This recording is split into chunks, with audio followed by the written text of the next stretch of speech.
ભારતે પહેલી વનડેમાં ઇંગ્લેન્ડને 4 વિકેટે હરાવ્યું છે. નાગપુરના વીસીએ સ્ટેડિયમમાં ઇંગ્લેન્ડે પ્રથમ બેટિંગ કરવાનો નિર્ણય લીધો હતો અને 47.5 ઓવરમાં 248 રનમાં ઓલ આઉટ થઈ ગયું હતું.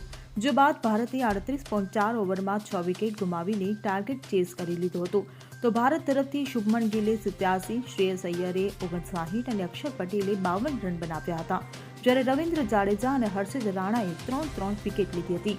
તો ઇંગ્લેન્ડ તરફથી જોસ બટલરે 52 અને જેકબ બેથેલે 51 રન બનાવ્યા. જ્યારે આદિલ રશીદ અને સાકિબ મહમૂદે 2 વિકેટ લીધી હતી. ઇન્ડિયા અને ઇંગ્લેન્ડ વચ્ચે બીજી વન ડે 9 ફેબ્રુઆરીએ કટકના બારાબાતી સ્ટેડિયમ ખાતે રમવામાં આવશે.